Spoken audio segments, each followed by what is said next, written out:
Welcome back to the Working Writer Podcast. Now, it's been a while, but we're finally here for you. I'm Brad Staggs, your intrepid host, along with Moxie the podcast Wondercat, bringing you a dose of writing fun. For those of you who've listened to this podcast in the past, thank you for coming back to us. For those of you who are just finding us for the first time, our purpose is to give you, the writer who has to work a job or two to make ends meet, but can't give up on the dream, some inspiration, and along the way, some tips to keep your writing life going, no matter where you are in your journey. We talk to anybody who's associated with writing of all kinds, from published authors to screenwriters to actors to songwriters. We just want you to know that everybody started out with a blank piece of paper or a prompt on a blank screen. You see, with each episode of The Working Writer, we want to bring a guest on who can talk about the writing process, what they expect out of it, or what their process is. Everybody walks a different path to get where they are, but we can all learn from what everybody else has gone through. Now, on this episode, I'm very excited because I've been listening to our guest for years on a little radio station called BBC Cornwall, and he's releasing 2 new novels this year, and one in the coming year. Let's get ready to speak the King's English with the one and only David White.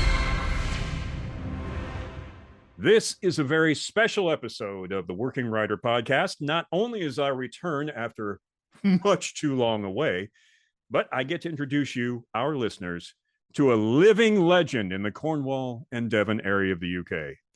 Our guest is a multi-talented author, movie star, yes, you are a movie star, whether you want to admit it or not, and host of the David White Show afternoons on BBC Radio Cornwall / Devon. Ladies and gentlemen, Mr. David White. Brad, thank you so much. I do feel I need to clarify the movie star line, though. Please do, but I've seen the movie many times. So yes, hang on. Let me get your character name down here. I've got it written down so I don't forget it. It is David White, BBC Radio Cornwall. Is that correct for character name? Correct. Yeah, and I even sat through the end credit so I could see the bit where it rolls up and goes David White as himself. Yeah. So I am that sad that I sat through the end credits. So you're talking about the Fisherman's Friends movies, aren't you? The two of them, yeah. Correct. So the first one, I was in both of them. The first one, audio only. So I voiced a piece that they're in the pub and they're watching a TV report in the pub, and I voiced that TV report for them. So I was in that one, and I didn't get a credit in that one. I sat through the credits of that, and I didn't get a credit on that. That's anyway, a ripoff. That's a ripoff. I know.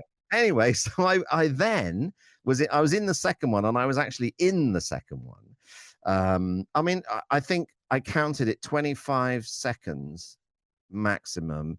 It might have been 25 words. It was somewhere around there anyway. It was at the press conference, and there was 3 of us. There was me, there was a guy from BBC News, and there was Carthy from BBC Sport, who was playing another journalist. And we spent 2 days at the Minack Theatre in Cornwall, which I don't know if you don't know the Minack Theatre, you need to look it up. It's absolutely beautiful. And it's cut into a cliff. It was stunning. And we were there, and it was in the summer. It was baking hot, and it was lovely. We spent 2 days there to record 25 seconds, you know. But the funny thing was, I had this line where I had to say direct to James Purefoy. So, I mean, technically I've acted with James Purefoy, right? I mean, that's what I tell people. But the thing is, so we did this line in rehearsal. We did it a few times in rehearsal. Anyway, it comes to the take, and he butts in halfway through my line. So I'm going, oh, what do I do now? So I just plowed on, you know, I said, I know I'm going to get to the end of my line. I plowed on, and I knew it. So we did it, and it was all fine. You know, I had a lovely time, and we had lunch together, and because both me and him, everybody was, there's this thing at the Minute, there was this huge room, and then there was a little bit just like kind of curtained off that was a quiet area, which I thought I'm just going to go in there and just be quiet and read my book. And there was me and James Purefoy in there, and he's sitting in there, and I walk in, and I go, all right, and he looks up and he goes, all right. And that was the whole conversation that I had with, not that it wasn't his fault, it's just that we both wanted to be quiet, so we both said all right, and that was it. But he was absolutely lovely. And anyway, so I saw him at the premiere, because we broadcast live from the premiere, and I said to him about this thing. I said, you butted in on my line. And he said, what did you do? And I said, I carried on. And he said, that's good, that's what you should have done, that's why I did it. But it was wonderful. And yes, on the end credits, David White as himself, and I made my wife sit through that so I could see it. So yes, that is the extent of my movie stardom. Brad. The David White acting class will be on Master Class very soon. Yes. I want to make sure that people know how to plow on when the star cuts in. Yes, that is going to be my line now. And we thank you for paying attention to this acting podcast.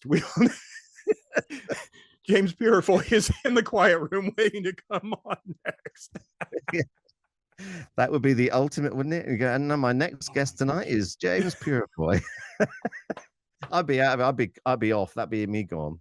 Oh my! No. That I tell you though, Fisherman's Friends, both the movies were just amazing. I love both of those. So.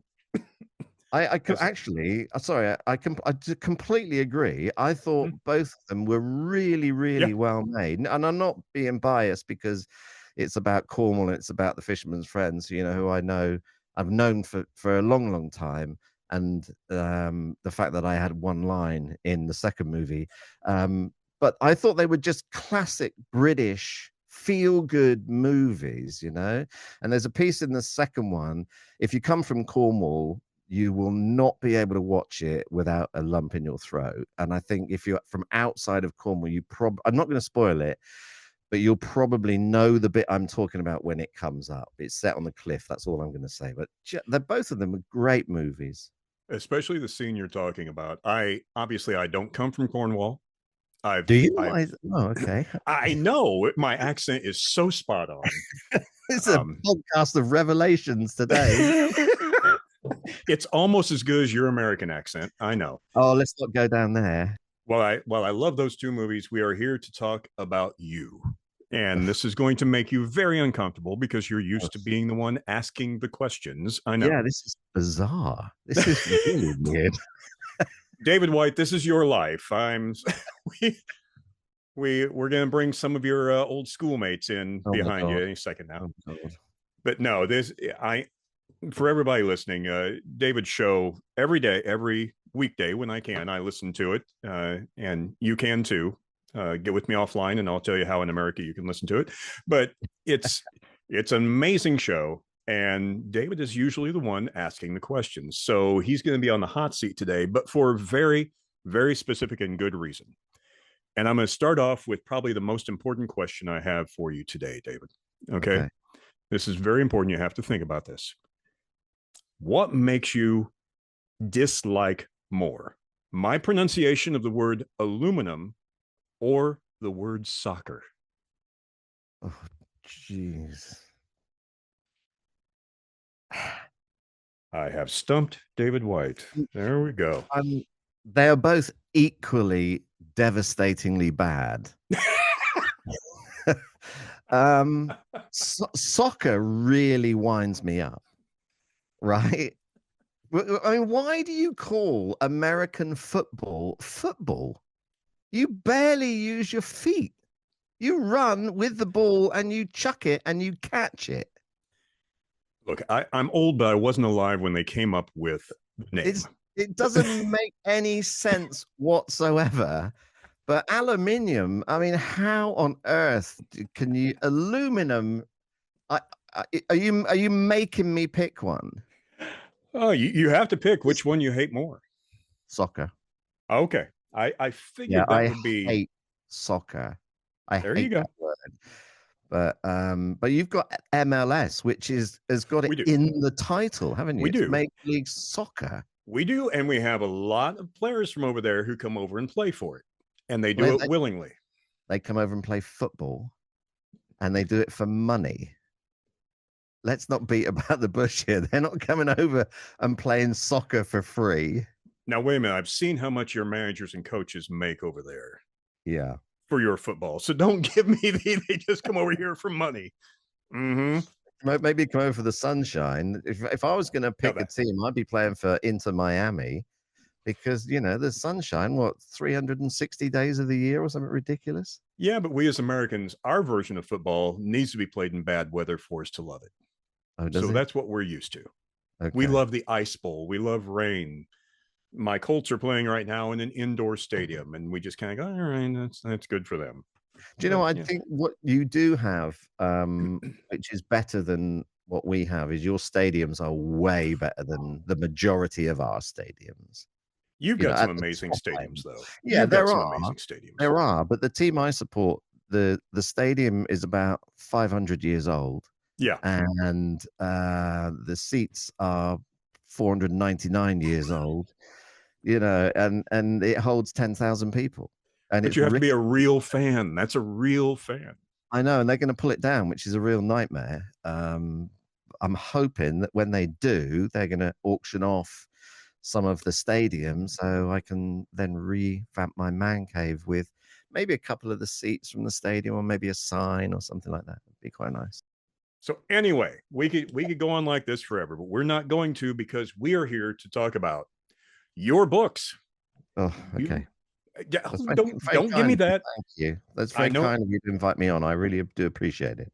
I know you're British, don't want to talk about yourself is kicking in, but it is time to talk about you and your projects because your first book that has come out, Crimson Agenda, which I have my copy of here. It's dog-eared and have read it twice now.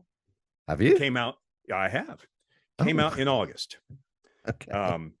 Yes. It is a fantastic book. And I'm not just saying this because as most people know, I'm an Anglophile. But I am also a sucker for historic spy fiction. Especially, you know, I have every Bond book that he put out because it's now a historic piece of time. Yeah. But your book being set in 1917 and then 1925. Yeah. The research you put into this, you had to put into this book is amazing. How long, let's take us back when you first, what gave you the idea to write this? It's called a George Penn adventure. Again, I hold it up like the people in audio land can see what I'm holding up, but there will be links. I can see it, Brad. Thank you. Yeah. As long as you can see it, that's all that matters. But it's a George Penn adventure. You're writing more in the series, which we'll talk about here in just a minute. Yeah. But what gave you the original idea for this just amazing historical adventure? So can I take you back before I even started to think about this one? You can take us back to anywhere you want. This started out as something completely and utterly different. So it started out when I had an idea that I wanted to write something back in January 2025. And I thought, you know, what would I want to do? And then I kind of didn't really flesh much out, and I was on holiday, and it was in the evening, and we were in Lanzarote actually on the Canary Islands, and we would come home in the evening and sit outside because it was beautiful. It was June, so it was baking hot. So we'd sit outside in the evening, drink beer, and you know, read books and what have you. And I'd finished the book I was reading. And I thought, I would quite like to maybe pick up on that idea of having a go myself. And I'm a huge Clive Cussler fan. I love Clive Cussler. Dirk Pitt, for me, fantastic, is better than James Bond. And I know I love Bond as well, don't get me wrong. But you know, Clive Cussler, if you said to me you could only pick one author to read for the rest of your life, it would be Clive Cussler. So I love all that stuff. So I was thinking, wouldn't it be great if I got this action guy, and then he had a mate, And then there was this older guy who was telling them what to do. And I thought, oh, yeah, this will be absolutely brilliant.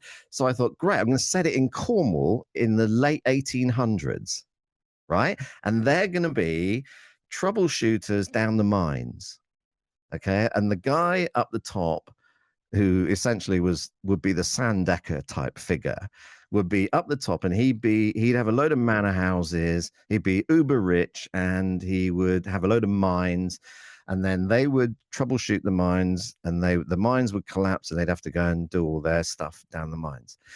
And I thought, I got a little bit of a way on. I was starting to name these characters because that's what I came up with first. Once I got that, oh yeah, great, Cornwall, late 1800s. And I thought, hang on a minute, this is sounding a little bit like Dirk Pitt, Al Giordino, and Admiral James Sandecker here. I thought, I've got to change this. And then I thought, Cornwall, late 1800s. I thought, this is sounding a little bit too much like Poldark to me here. If I had a love interest here, I've got Poldark, and I really don't want to be writing or trying to write another Poldark because no one can. So I thought, okay, I need to change this.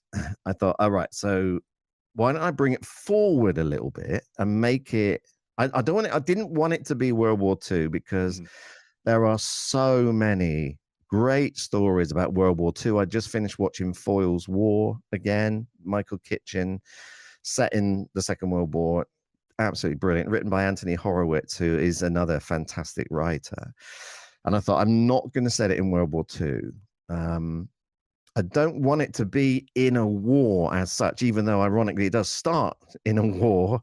I want the actual story to be outside of both wars. So why don't I put it in between the wars? Because actually it's quite a great period, because once you come out of the First World War, the 20s then started to get quite glamorous, if you had the money, of course.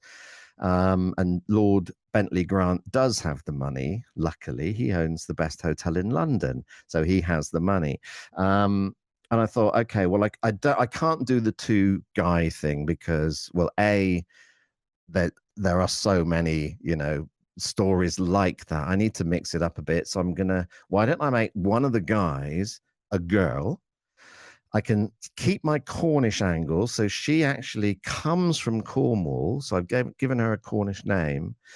But she's now living in London, and we don't know why yet, but that I have, in the first two books, and the second one is, I've kind of foreshadowed a bit more of her story, and then 2 books time, we're going to actually go and invest. I can tell you more about that later, but we're going to investigate in Cornwall. These 2 characters are going to investigate in Cornwall. Anyway, so I thought, okay, I'm going to have a guy and a girl as these kind of like Dempsey and Makepeace kind of characters, if you like, in 1925, except the girl is not going to be some damsel in distress who gets saved by the guy all the time.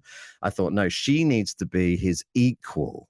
So she needs to be equally as skilled as he is, and if not better, and she needs to be quite witty and cutting, which I think she is. I absolutely adore her.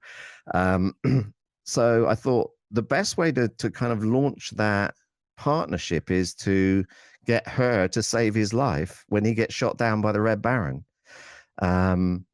So that's kind of how that all started. And I started with that, and I thought, okay, but then if I do that, he's got to recover. So I need to move the story forward to the actual story. It's got to be at least 5, 6, 7 years after he gets shot so he can recover.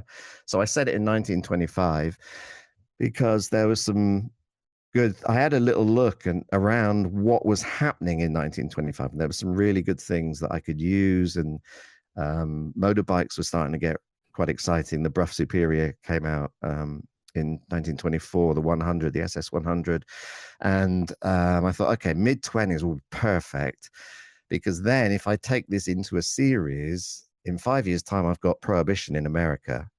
And they are going to go to America to do an investigation. I have no idea what. I don't know what I'm going to call it, but they are going to do one in Prohibition in America at some point. So I thought, okay, 1925, perfect. That'll do. So if I'd had my way initially, they'd be solving mine problems in like 1880.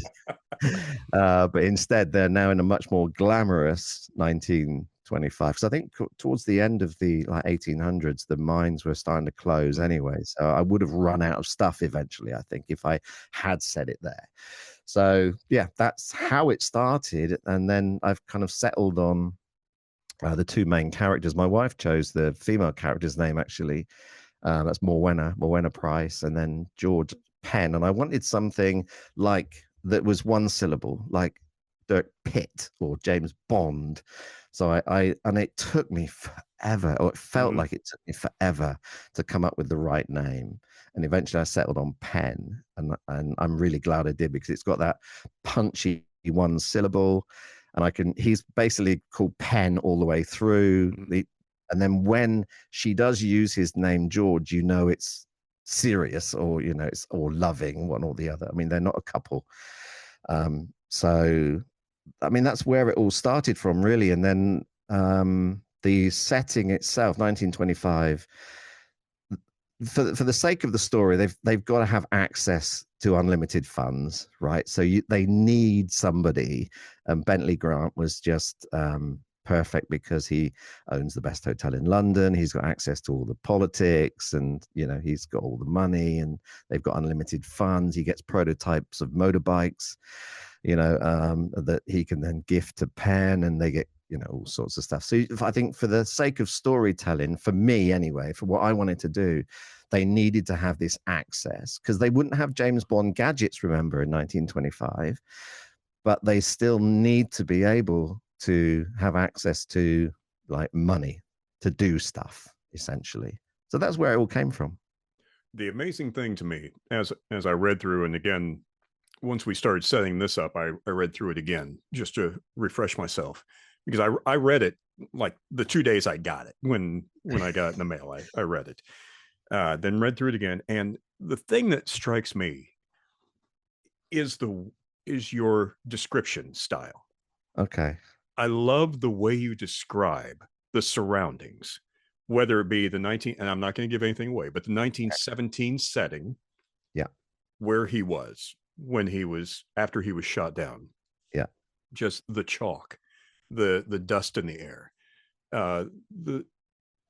you're talking about the underground hospital, aren't you? That's fine, because that's a real thing, and I had to search that out. And you know, I spent a stupidly ridiculous amount of time trying to find out what World War I pilots wore in 1917. So I wanted to make sure that when he got shot, the blood was coming through his breeches, which is what he was actually wearing. And, you know, so the underground hospital in Arras, where he ends up going, and you know, without giving, you know, the plot away, that's where he is. He ends up there, the casualty clearing station. These are all things that were around. They would have happened in 1917, and then he gets evacuated by this train, which again was another thing that was real in 1917. And that's what I'm saying, much in the same way when I first started reading Tom Clancy books. He puts so much detail in his books that I just have to look things up, or I have to find out what he's talking about. It was the same way with Crimson Agenda. I found myself looking up, okay, what exactly, let me see a picture of what we're looking at, because I see it in my mind now. And from the underground hospital to the vehicles you describe in 1925, the Daimler, the vehicles that were more posh vehicles than what normal people were driving. And just, it's amazing, down to the hotel, even though I don't believe there is an Alexander Hotel in London. Obviously, there's an Alexandra, but it's looking at things of the time period, because it gets my imagination going so much from your descriptions. I love your description style in the way you write. Thank you very much for saying that. What's actually quite interesting is that for the new book, I've kind of cut that down a little bit. I've made it, I think, a little bit more succinct. So it's still very descriptive, but maybe not quite as long the descriptions are not as long as they were. And rewrite is not the right term. I've kind of taken a bit of a hacksaw to Crimson Agenda and cut out a little bit where I felt it got a bit too flowery. And I've cut a little bit of that out, so it's a little bit more pulpy and a bit more fast moving. But I think when you set something in 1925, for me, for instance, I think you need to tell people, what it was like in 1925. I wasn't around in 1925. My parents weren't around in 1925. So I think you need to set the scene, definitely, and especially with someone like the Alexander, because it is a made-up hotel. It's still the poshest hotel in London, but it is a made-up hotel. And that's the reason it's called the Alexander, and the reason they start the Alexander Society is because that's my family name. Alexander is my family name, so I wanted to get it in there somewhere. And if you read it, there's a suite called the Phyllis Ann Suite, and that was my mum's name, so who's passed on now 10 years ago. So I wanted to put her in the book without making her a character. So she's got this suite named after her. So I think you've got to tell people and show people, maybe at least lead their imagination a little bit as to, what it looks like. But as far as the cars and everything go, they're all real. The cars are completely genuine. And I had to make sure that they would have been around in 1925. The Daimler, for instance, Morwenna drives a MG 1428 Supersport, I think, which came in either a two-seater or a four-seater. And I think she would have had the sporty two-seater because she's that sort of person. I had to take a little bit of artistic license with the Bruff. This is George Penn's motorbike. So the book is told there's a few flashback. Well, as you know, you've read it. There's a few flashback chapters. And one of them, Penn, as he's recovering from being shot down by the Red Baron, they create this Alexander Society, which we then find more out about in 1925. And as the society is being created, Lord Grant gifts Penn a Bruff SS80, as it would have been. However, the SS80 didn't come out until 1922. But he gets it from Lord Bentley Grant in 1918. So I had to think, how would Lord Grant get that motorbike 4 years before everybody else? And of course, he's the richest man in London. He gets a prototype, doesn't he? So he gets the prototype of the SS80 that he can then give to George Penn. And then when we actually catch up with George in 1925, he's riding the SS100, and that came out in 1924. So he's on the Lawrence of Arabia motorbike, and I wanted him to have that motorbike because it's so iconic. And he's a machine man, and he would love an SS100. And see, it's things like that. It's details like that I know you had to go into deep research for. Yeah, I'm sure. I mean, even the people who are over there with you, the people who live in London. London is so different now than it was in 1925, pre-Blitzkrieg versus post-Blitzkrieg, and just the way that things are over there. That I'm sure your research was just never. Did it feel like it was ever going to end, or did you just keep going down rabbit holes? Yeah, it was an absolute nightmare because the problem was I want to get them across London quickly. Well, I can't do that in 1925. Do you know what I mean? It's like, well, they've got to get to there, but how am I going to get them there? It's like in my second book, which we'll talk about later, they've got to get to Austria. Well, okay, how on earth am I going to get them to do that in a day when Austria actually took 2 days with various stopovers? I have to take a little bit of artistic license on how I get them there, and I can explain that a bit later. But yeah, the transport really, I think, was the toughest thing to get right, or to at least work out how I can move them around London reasonably quickly. Because you'll have petrol heads that will say, no, Yeah. that is not possible. Well, interestingly, the Brough thing was fascinating, actually, because I looked up I wanted him on a Brough, and I wanted him on a Brough in 1925, which luckily it came out in 24, so I could, the SS100. And I wrote to Brough, who are based in France now. I had to write to them via their website and say, I'm writing this book. Can you give me some technical details of what the 1925 SS100 would make for good reading? So I need horsepower, all that sort of stuff. I mean, there's so much technical stuff that was in the first draft that I just cut, because it's like, well, this is just ridiculous. I'm writing this is like some sort of manual. So get rid of that. I've left the 45 horsepower in there, but I've worded it slightly differently, just for people who are really into their bikes, because the SS100, I think, had 45 horsepower, if I remember rightly. So I've left that in. But yeah, they were really lovely. They got back to me very, very quickly, actually, and said, look, here's some technical specifications for the Brough Superior from 1925, which was actually quite nice. I'm thinking of printing them out and putting them up in my study. I think, that would be quite nice, I think, as a put wall them beside thing. all the 1925 London street maps I'm sure you had to look at. Yes. And that was another thing as well, because, I had to... there's part of the story where there's two separate docks mentioned. I can't give too much detail away, but one of them, I needed to make sure that the two docks were far enough apart so that it made sense why one character would go to that one and not that one, and send the police to the other one so she could escape on that one. And they needed to be far enough apart. So I needed to look up maps from 1925 and make sure that they were, in fact, far enough apart. And they were. It's why I chose that particular dock. But yeah, there's things like that, because if you're living in London and I'm, saying, oh, well, yeah, she's going to go to that dock and she's sending the police to that dock, and you're in London, you go, well, they're right next to each other. I mean, that's ridiculous. Why would she do that?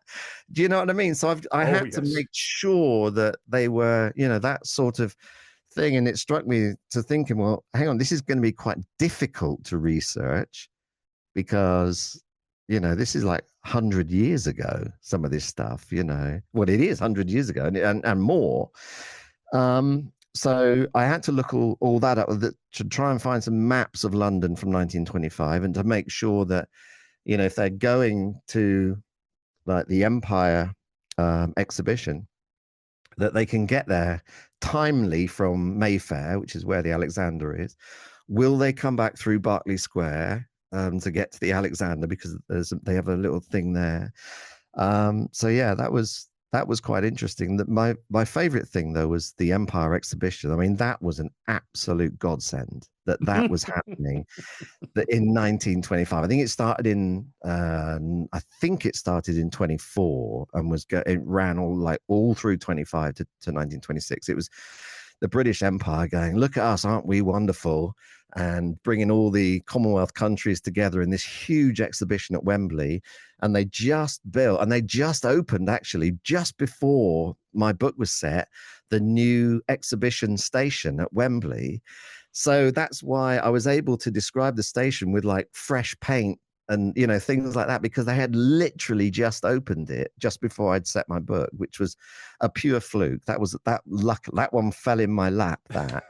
But the exhibition with the butter sculptures, that's all real. That is 100% what happened at that exhibition. And the Niagara Falls mock-up in the Canadian Pavilion, which plays a huge part in the story, 100% real. The Canadian Pavilion had this massive Niagara Falls mock-up. And as soon as I read that, I thought, I've got to use that, because it's just too good to let go. And these butter sculptures, they were a proper thing in this Empire exhibition. And one of my USPs, what I'm trying to make this series about, is that George and Morwenna don't shoot guns unless absolutely necessary. So they get rid of baddies using improvised weapons. So, and there's loads of them in this book, and I've ramped it up for book number 2. So I wanted to make it so that it was fun. You know, they can knock people out using a pepper shaker, you know, a spittoon. There's all sorts of beer glasses, you know, a piano falls on some baddie.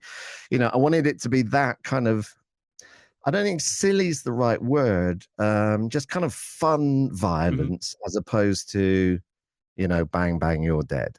Because, Oh yeah, you know, there are lots of stories where you can go, and TV shows where people just have a shootout, and it's like, well, right. that's a bit boring to me. I'd rather, you know, somebody created some improvised weapon that they were able to disable a baddie with. It's much more fun to write, and I think Oh much yeah. more fun to read. From the first time that Moana holds her own in the alley, and that's all I'll Right. say about that. Yeah. Even I was just going, okay, this is going to be a lot of fun.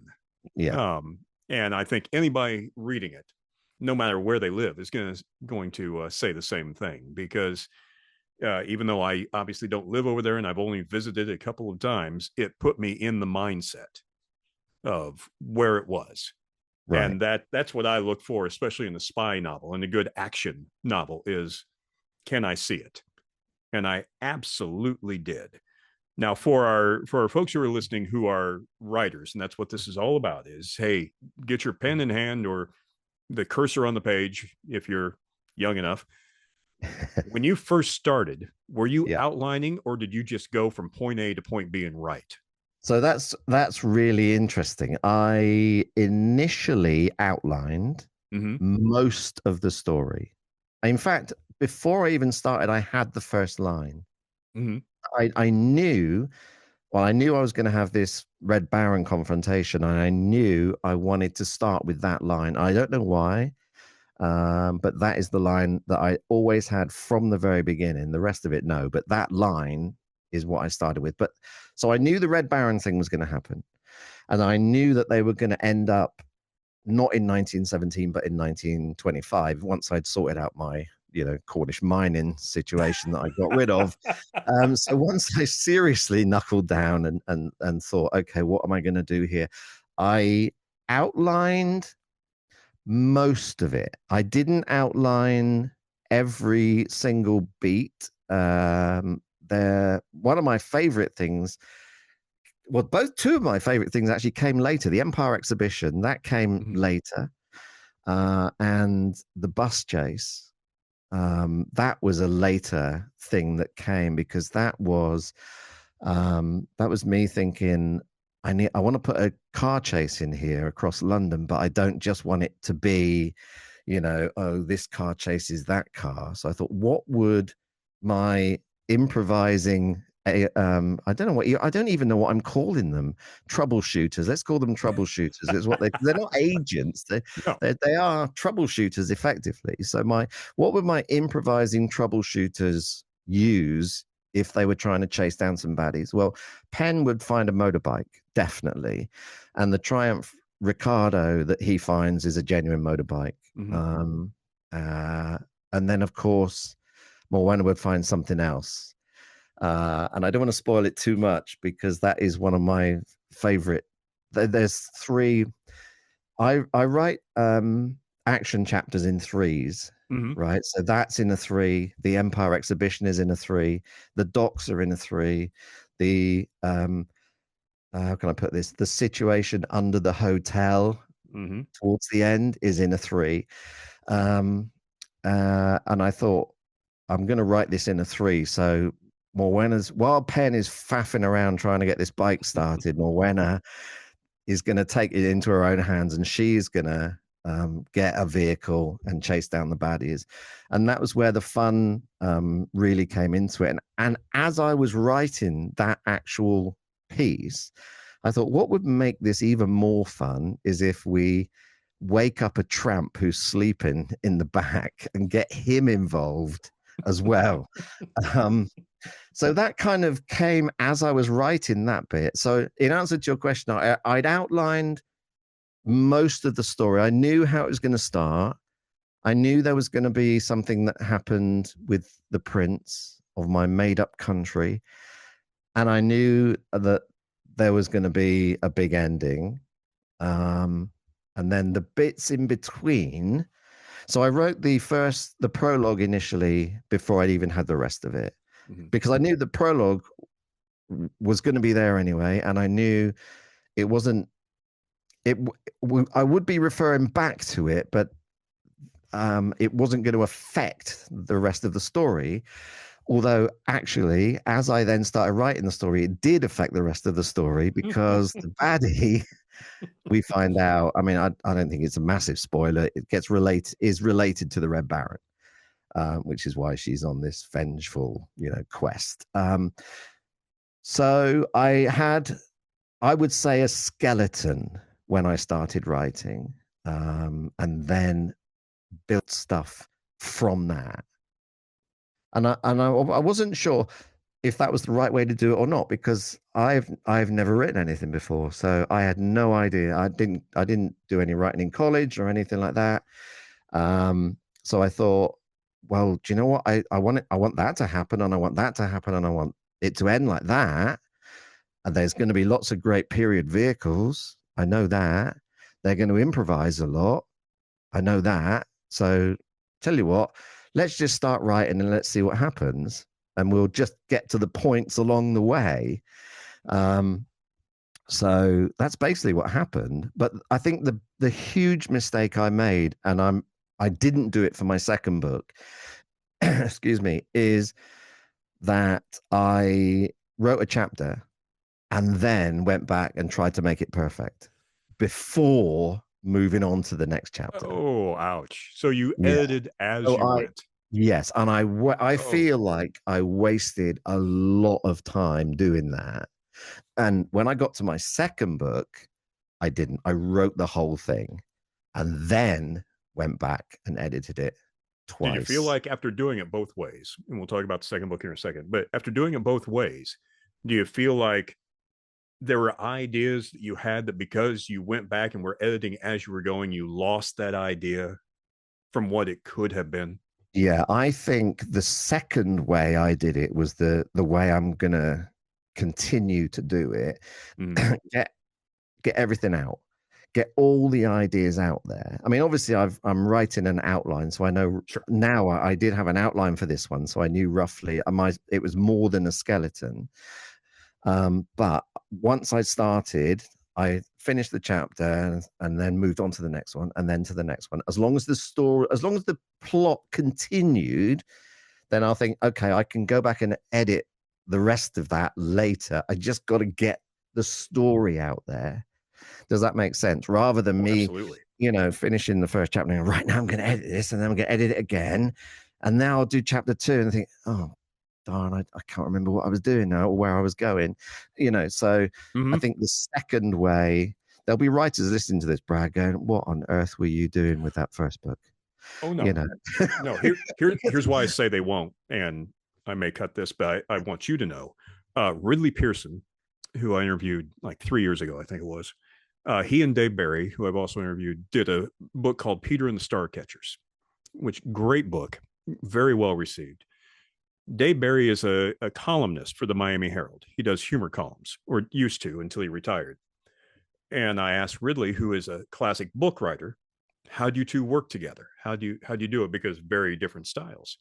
And he said they got together over whiskey one day, of course.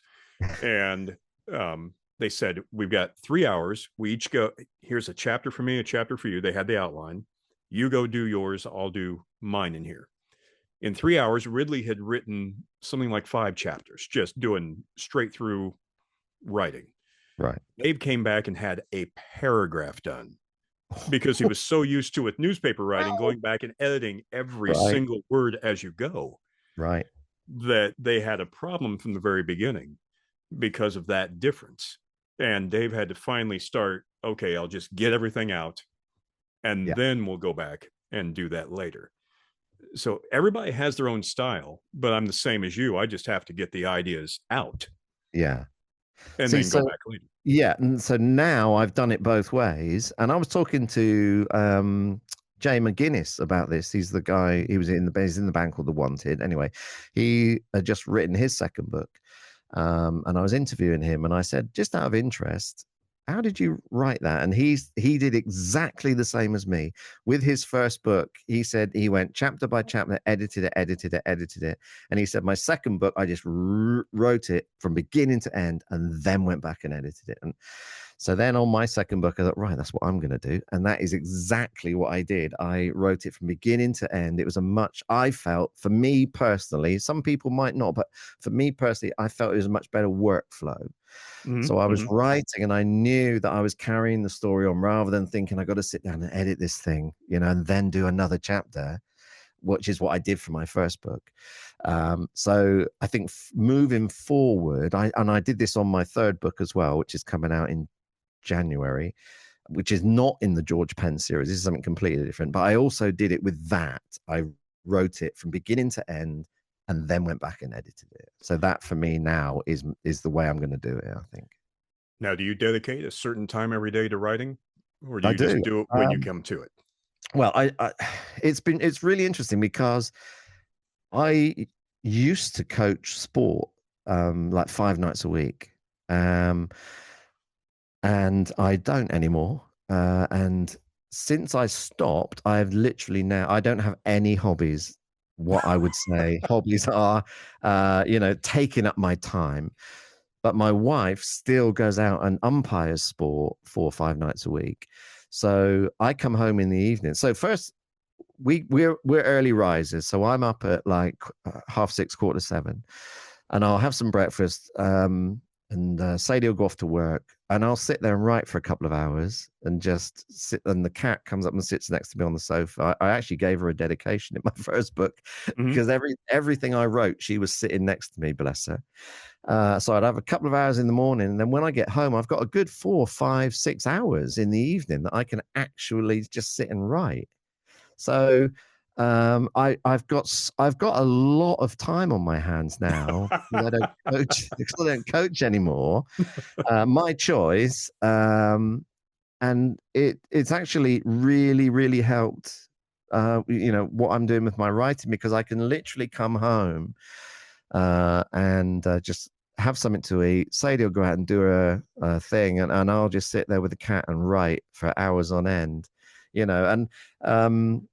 Because the first 2 books are set in 1925, I was really getting into the world of 1925, so much so that I was listening to radio stations that played music from the 1920s and the 1930s. So I could really kind of get my head in that, that space. And when I'm writing at home, I don't do it here in my man cave because it's too cold. I do it in the lounge with the cat next to me on the sofa, and on the TV, I'll have a crackling fireplace. Yeah, you've seen you've seen them on YouTube, haven't you? And they just sit there and crackle away, and it's absolutely wonderful. It's lovely. So, but I was really getting into once I was building their world, I was really thinking, God, I want to go to 1925. I mean, this sounds fantastic. I realized it probably wasn't. And I was building this, wonderful world where this guy's got tons of money, endless pots of money, and they're riding around on Bruff Superiors and driving MGs and Daimlers. But I was trying to get my head in that space of how can I feel like I'm in 1925, and listening to all that old music from the 20s and the 30s did it for me. And it was great. I'd love to go there. As long as you had the money. Alexander. Yes, exactly. Yeah. I'd love to go to the Alexander. I'm not sure I'd want to be on the streets in 1925 because there was a real, difference between rich and poor. So, but yeah, I'd like to visit that little world anyway. And you have. I've read about your visit to that little world, and it's amazing. And speaking of which, this week, I'm hoping this will come out before the release date. I know on Kindle on December 5th, because that's when mine comes in, your second book actually gets released through Amazon on December 5th. And I'm going through your one-pagers here, and we'll get to that in a second. The Salzburg Cipher. Yeah. is the name of the second book in the series. Tell us about what's going on in Salzburg Cypher. So the paperback and hardback are out on the 3rd, and then the Kindle edition on the 5th. And the only reason I brought those two out earlier is because it takes a few days for Amazon to print it and get it to you. So I think you'll still get it after the Kindle edition, but it won't be quite so bad. So I don't know if you can't see this on your audio thing, can you? But that's okay. There will be photos. You can see the cover, can't you? So and you have a copy of it. Good. That's very good. I do. And this is the actual book. So this is my author copy. This is what everybody else will get. And it's got some lovely pictures inside it. And some drawings on this one. Yeah. So by the way, I also love the size of your format. The size of the book is a great format size. Yeah. I was one because I've got 6x9s and I've got 5x8s on my shelf at home of other books, obviously. And 6x9, I just think 6x9 looks the best, I think, sitting on a shelf. So yeah, everything's going to come out in 6x9, always hardback, always paperback, and always Kindle or ebook. So this one, I wanted to write a Christmas adventure, right? Because I absolutely adore Christmas. I mean, this is my favorite time of the year now. So I wanted to write a Christmas book. I didn't want it to be a Hallmark movie. As much as I love them, and I'm not knocking them, I watch them every night of the week, but I wanted it to have a little bit more about it than a Hallmark movie. So I thought, well, the most beautiful place for Christmas markets is Salzburg, maybe Strasbourg possibly, but Salzburg for me. And I thought, okay, we've got to get George and Morwenna to a Christmas market in Salzburg. How the hell am I going to do that? So I thought, okay, well, using the same logic that I used before when Grant got a prototype of a motorbike because it wasn't out yet, I thought, okay, well, World War II had the Enigma machine. What if there was a machine that came out at the end of World War I that was similar to the Enigma machine, but didn't have the publicity that the Enigma machine had, for instance, but it was created by this mathematical genius who lived in Salzburg, and it was going to change the war, the post-war years, because basically this Enigma machine was going to out all the war criminals and all this sort of stuff, and then I thought, okay, well, a cipher machine like the Enigma machine doesn't exist, so let's just make one up. It can't be as complex as the Enigma machine because, that's Alan Turing, and nobody is going to do that. And I don't want to make it too complex because I'd be bogged down in, oh my God, I've got to try and explain this now. You know what I mean? And not make it like a technical manual. So I thought, how can I make this George and Morwenna? So this Enigma machine, well, it's not an Enigma machine. I can't call it that. This cipher machine. And I won't go into too much detail, but this one decodes Christmas recipes. So the code is in a recipe for Stollen, right? For instance, or it could be fruitcake or whatever. And the machine, once you've got one of these Christmas cards that's got a special recipe on it, the machine can decode it. But without the Christmas cards, the machine is useless.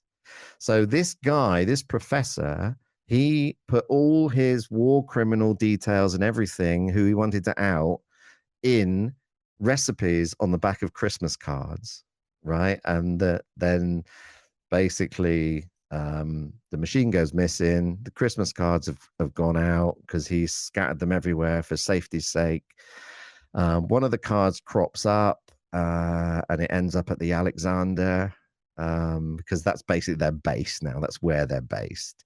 And then the machine. Well, this has got another prologue on it. It's the convent where he was working, because he was working in secret in a convent, gets burnt down. They think the machine burns with it. So for 7 years, no one's searching for the machine until this card comes up with the news that a nun from the convent might have escaped with the machine. So the machine could still be out there.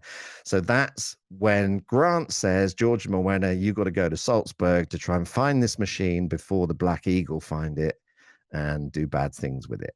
So that's how I got them to Salzburg. You see, problem solving in book form, yes, I think is fantastic, because I can't wait to read that, especially since it's a Christmas story. It will be out, as you said, Kindle on the 5th, yep, hardback and paperback, which will come in very shortly after that. But you're not just staying in their world. The first of the year, January 1st, your third book comes out, and it's a bit of a departure.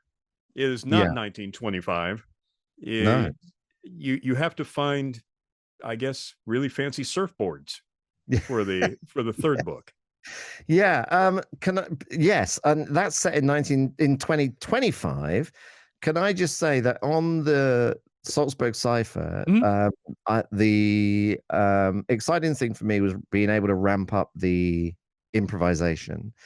So there's sleigh chases, fights on ice skates, and what I think are two devastatingly sad chapters that clearly turn into good chapters ultimately, but two things that are it could be in a horror movie, if I'm completely honest.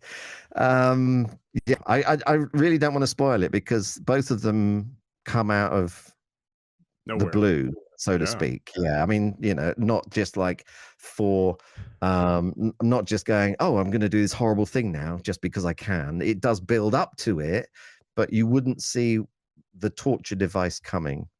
So anyway, that is, but it is a Christmas read, and it is fun, and it is funny. I think what I wanted to see, this gets me back to the Hallmark thing. Hallmark would definitely not have these torture devices in them. But what I wanted to do with this Christmas thing is to make it an adventure romp, right? Which is, I wanted to make it like Raiders of the Lost Ark in 1925, with a man and a woman, trying to chase down a cipher machine and a nun on sleighs and ice skates, So it's a lot of fun. There's a lot of Christmas in it. But it's also an adventure in the vein of Crimson Agenda. So there's a lot of action in it as well, and it's slightly shorter. So I've found this thing which will lead me on to the one that you were just talking about, called short read thrillers. I don't know if you've heard of these. No, I haven't. Oh, okay. So there's this new genre. Well, I don't know how new it is, but there's this genre called short read thriller, where the books are between 150 and 200 pages long. And they're not like the advanced plotting of a Clive Cussler 500-page, thriller, or James Patterson or Harlan Coben or something like that. They're books designed to be short and punchy, and you can read them on holiday. So they're beach reads for thriller fans, basically. Oh, nice. Fans.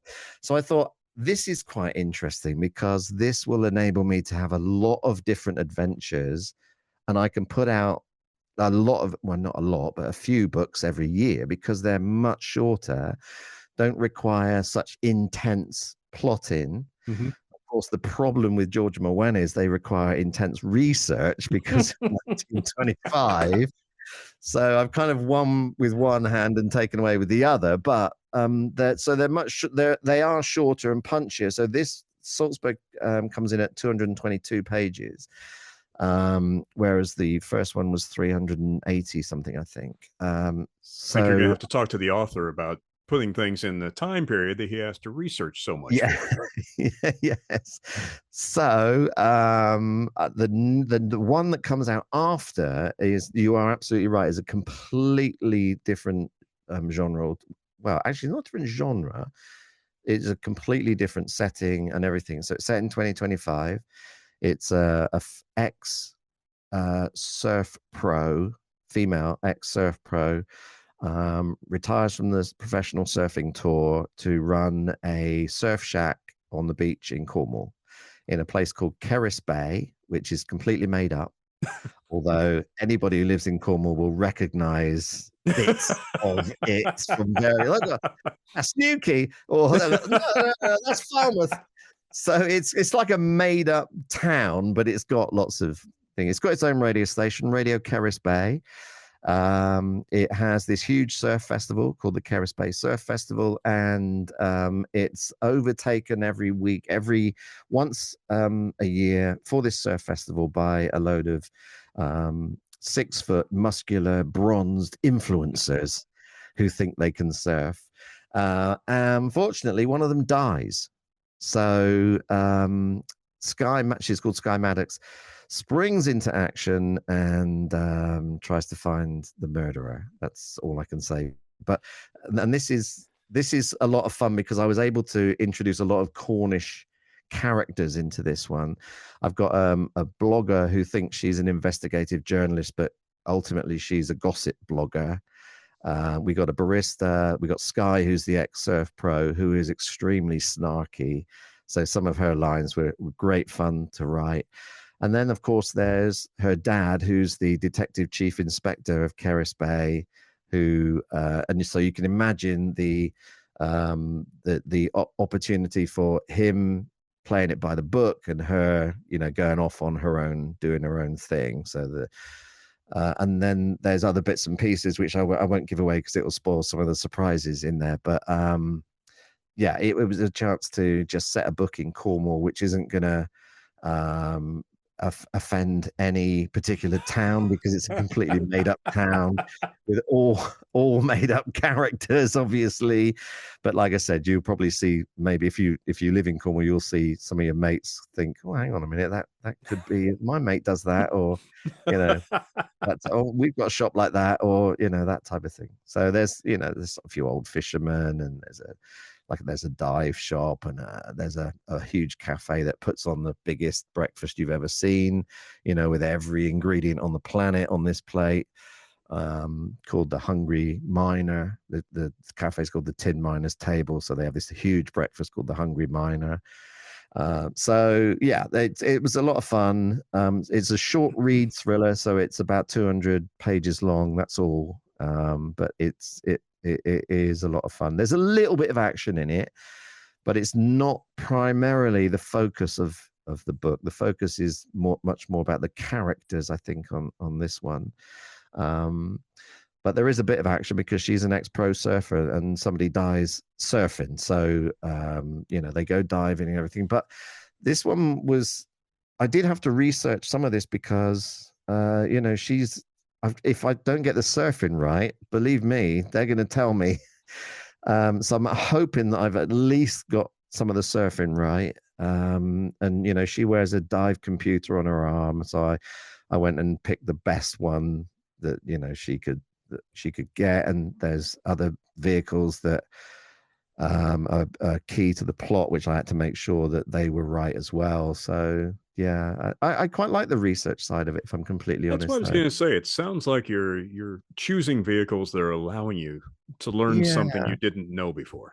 Yeah, definitely. And there's there's vehicles that are used in the water in this particular book, and I haven't got a clue, so I had to really learn about those. And would it do what I wanted it to do ultimately? Do you know what I mean? So that was quite fun. I mean, I quite like the tech side of it. So her having a dive computer on her wrist was something that I was quite interested in looking up. Yeah, and I've never run a surf shack, but I can imagine what goes on. I've been in enough. We have enough here, so I can imagine what goes on. But yeah, it was a lot of fun, and the research part of it is, I think, quite important. I mean, clearly very important in 1925, but also you're setting a book in 2025, people text message now and all that sort of stuff. So, I had to have she had to be out of phone signal at one point, or else it would ruin my plot, You know, it's just like, well, if she's in trouble, why don't you just phone? Right. That is So, such a haven't hard got a thing to get signal anymore. around.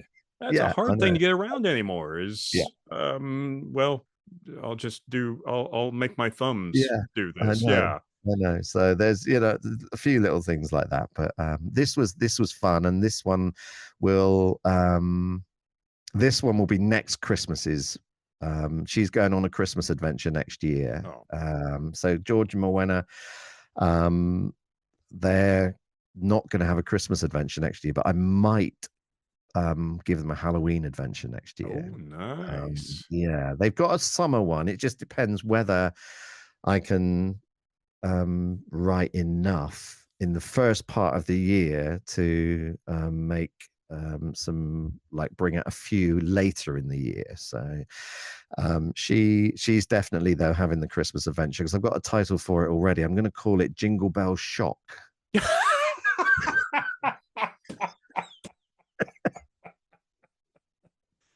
So that's my plan anyways, and she's going to have an adventure, and then I'm going to use the Radio Kerris Bay angle and have probably have a book called Dead Air, you know, where Oh, someone dies nice. in the radio station that she Nice. is involved with. So that might be quite fun. But yeah, and like I said, short read thrillers, so they're all going to be about 200 pages long, so they'll be hopefully easy to digest and a bit of fun. Now, to give our writers who haven't put out a book yet a little something to look forward to, how did you feel the first time you got your first book, hard copy book, in your hand? Oh my God, Brad, honestly, it's the most amazing thing. You know, I've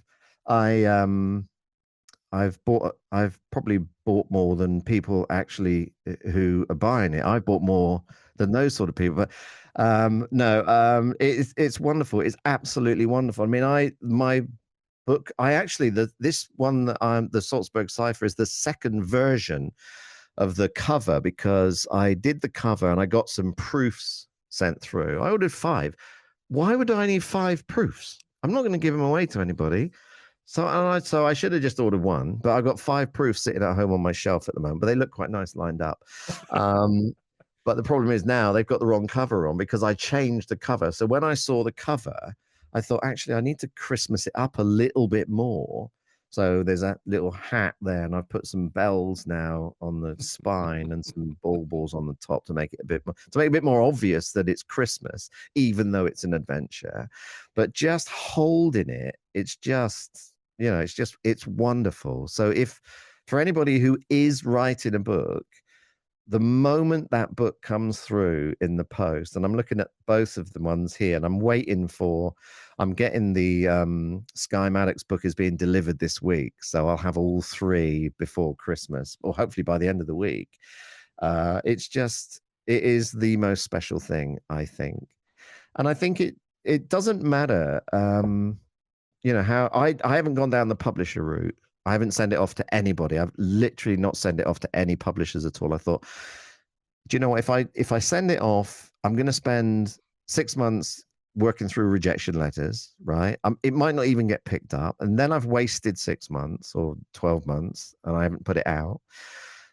If it does get picked up, great, but it'll be another 18 months on top of that by the time they go through their editing process, making me rewrite bits, I'm sure. So this book is not going to come out for another 2.5 years, possibly, you know. And I thought, if I just self-publish, I can get it out. I can get as many out as I want then. You know, I've got another George Penn in mind for the summer, which I'm very excited about. You know, but I can just put them out rather than I could have in 2 years, I don't know, 8 books out, maybe. I don't know. Let's say for instance. But in 2 years' time, if I'm with a publisher, I might only just have 1 book out. It might have only just come out. Okay, it'll probably sell way more than I would sell myself. But I was thinking about this and thinking, well, you're an actor, aren't you? You enjoy acting, right?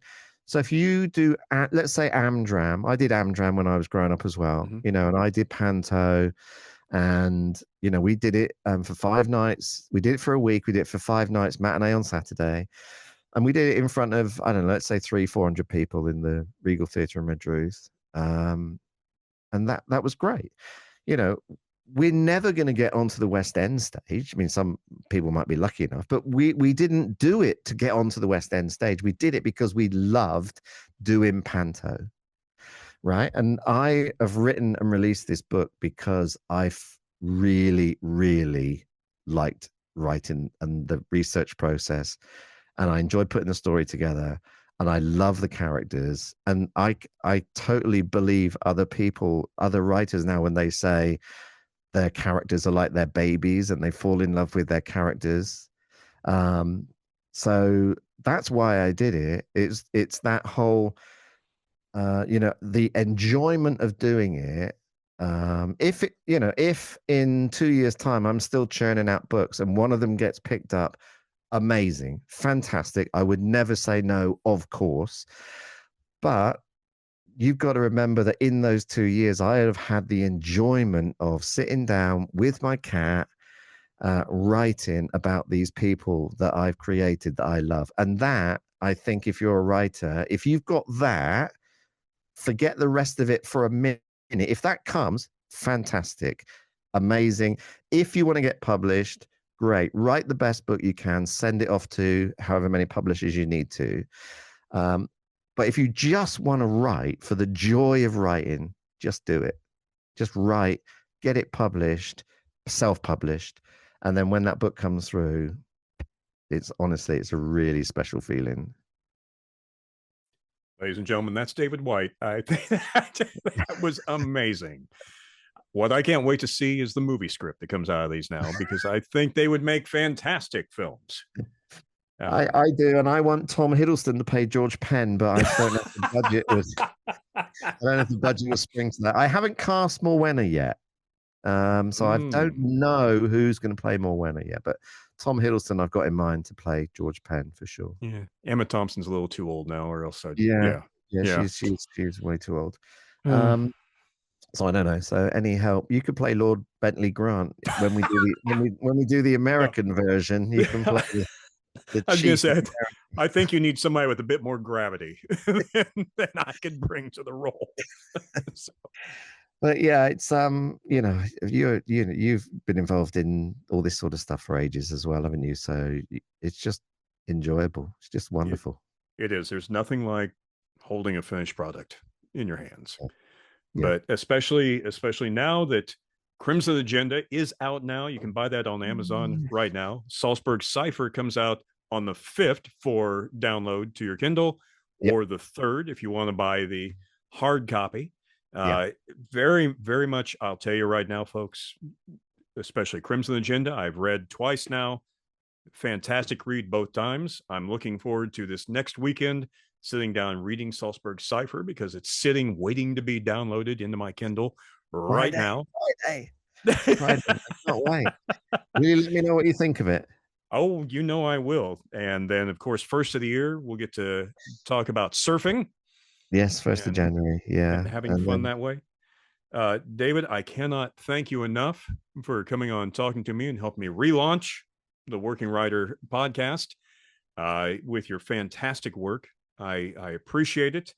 And I will still be listening every day because it keeps me sane. Glad somebody knows. Thank you for inviting me. I honestly do appreciate it. I do this for a little bit of fun. So to be included on your podcast has been it's been really enjoyable. It's been great to tell you my stories. Thank you very much. We will talk to you very soon. We want to thank David White so much for coming on the Working Writer podcast. And don't forget, you can listen to him every afternoon if you're in the UK, every morning if you're in the US, on BBC Radio Cornwall or Radio Devon. And don't forget to go out and pick up his books right away. They're fantastic. You can write to us at workingwriterpodcast@gmail.com, and please give us a rating and leave a review of this podcast on whatever outlet you're listening from. We want to hear from you. Follow us on our Facebook page as well. Until next week, make the most of your time and keep writing. Remember, writing is more than just a job. It's a passion. Pay your bills, but follow your passion. Now, get to writing.